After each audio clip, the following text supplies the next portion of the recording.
Hi, welcome to Tuesday Trash Talk at 10. My name is Cheryl Baldwin, and I'm with the Connecticut Department of Energy and Environmental Protection, as well as I run the What's In, What's Out program for the Recycle CT Foundation. Today we're talking about textiles. What are they? How can you reduce, reuse, and recycle them? But before we begin, let me remind you that if you have a topic you want me to cover in the future, by all means put it in the comments section and I'll get to it later. So, textiles. First, what are they?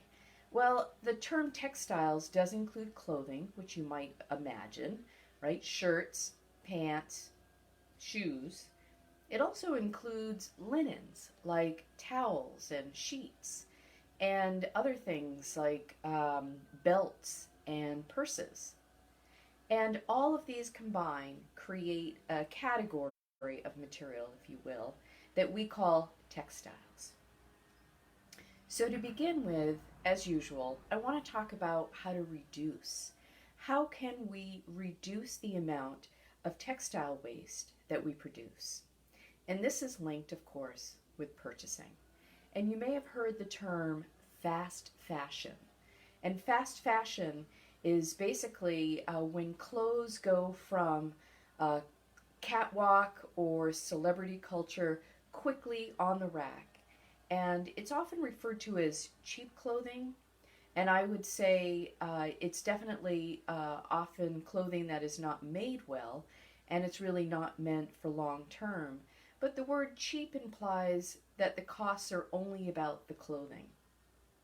And the reason we're talking about this from an environmental standpoint, which is reduce, reuse, and recycle, is because there is an external cost associated with cheap fashion or fast fashion, where clothing goes from trendy to immediately the store shelves it's bought and often only worn once. And that cost is, of course, that it's not only the water and the transportation and the use of resources in general to make these products, but they contribute to 10% of global greenhouse gas emissions. Clothing industry represents 10% that of global greenhouse gas emissions. That's a lot. And a lot of that is associated with fast fashion. And so we have to think about, do people really only buy something and use it once?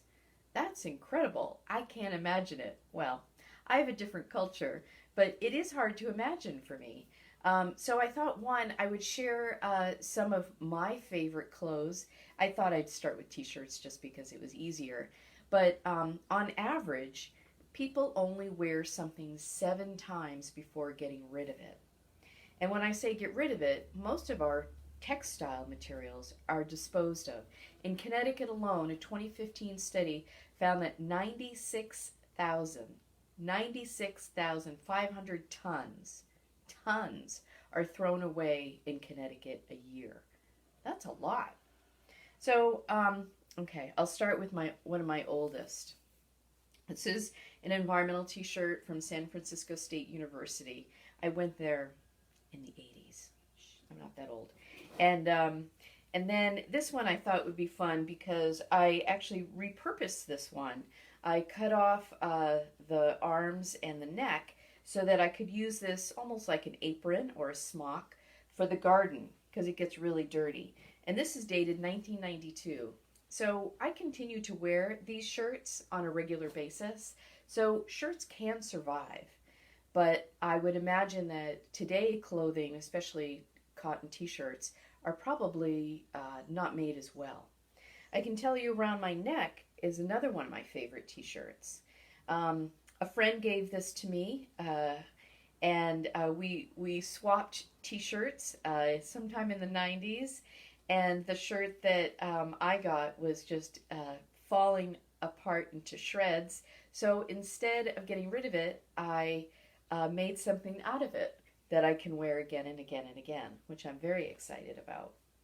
And then there are different ways of reusing and repurposing.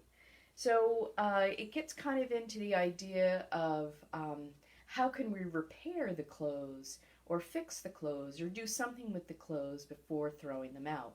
So I shared one thing that I did with a t-shirt. Most recently, I took an old pillowcase, don't laugh, and I made my first mask. And this was early on in the pandemic, and so I didn't have access to any elastic, and so I took an old pair of sweatpants and took out the elastic. I would say I've improved. I have better ones now, but this is where I began, an old pillowcase. And then clothing is actually designed so we could do some repairs. This is a shirt, and maybe you have seen shirts sometimes where on the inside there's a button. There's no hole, of course. It's not meant to be put together. This is a repair button. So if my shirt loses a button, I can repair it. Basic repair. Basic. I encourage you to learn how to do some basic repairs yourself.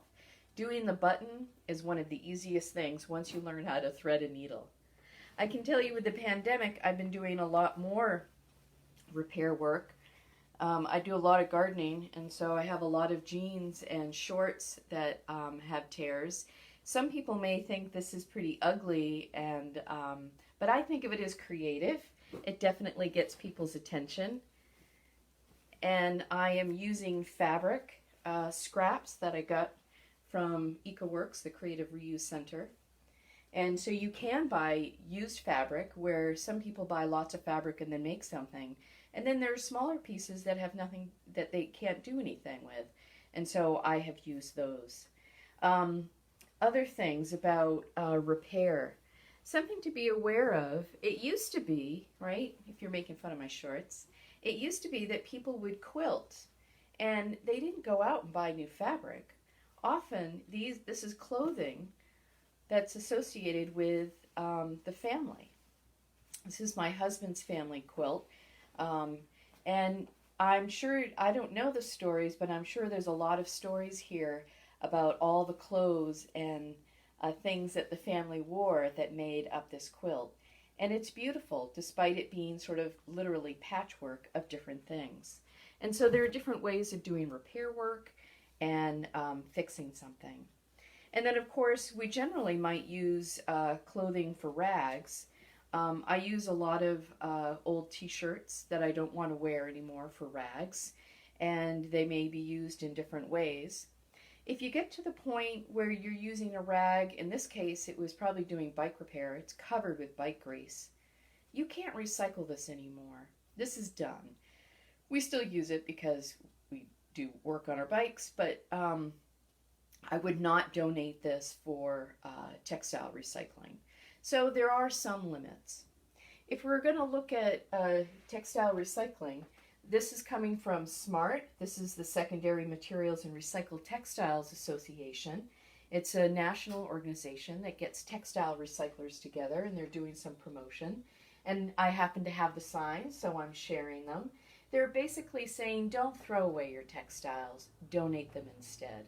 And if you will recall, we throw away over 96,000 tons a year in Connecticut, and it's at a cost to municipalities and taxpayers close to $5.7 million in disposal tipping fees. Tipping fees are when the trucks are picking up our trash, and then they go to the facility to dump it, where it's going to be incinerated. And when they go to dump it, the truck is weighed before it goes in, and then it's weighed afterwards. The difference, of course, is the amount of tons that just got disposed.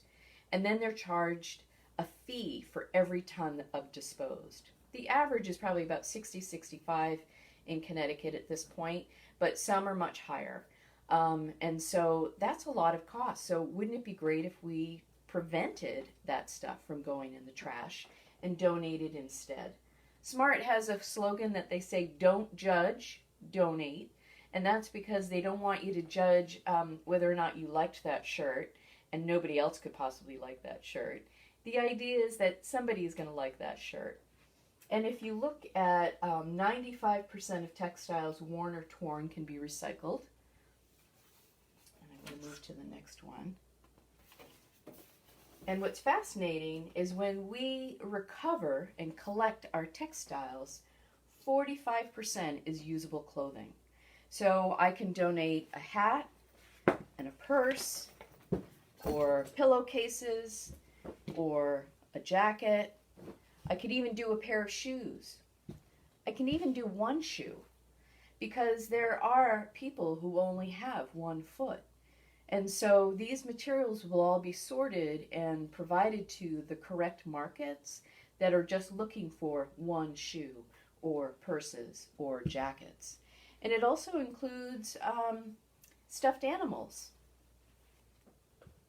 It includes towels and sweaters and jeans and belts, etc. So when you are part of a textile recycling program, 45% is used as clothing. And then some of it is fiber conversion grade. So what that means is my towel that I'm donating, it's sort of an old towel, and maybe they don't want to resell it as a towel. And so what's going to happen is it's going to be used possibly as wiping cloth grade. In this case, it's probably a really good wiping cloth. But maybe if it was an old shirt that was polyester, it might be converted to fiber, and that fiber is often used for stuffing of stuffed animals, or car seats is a big one. And so textile recycling is important. We want to try to think first. Let's purchase with care. Let's think about when we're buying things. Maybe you want to buy things used already. I know most of the things that I do are. This is a great example. The EcoWorks, a creative reuse center that I mentioned, they upcycle. They work with a lot of different artists, and they take an old shirt and then they made it new. And this is I Heart Trash. It works. And you might also find that you go to consignment shops. I know I have my favorites. I'm sure you might as well. And now, of course, there's lots of online consignment shops like ThreadUp and Tradesy and Depop. I'm not familiar with Depop, but my sister-in-law loves these online consignments and shared that she has a lot of favorites. So I encourage you to think about purchasing differently or smartly. Try to wear your clothes more than once or even more than 7 times. Think about repairing. Can you learn how to do some basic repairs? Or maybe you are going to be creative and do something outlandish and put patches all over stuff. Keep it going. And if you can't, I encourage you to participate in a textile recycling program either in your town or nearby. I thank you very much for joining me today, and I look forward to next week on Tuesday Trash Talks at 10. Thank you.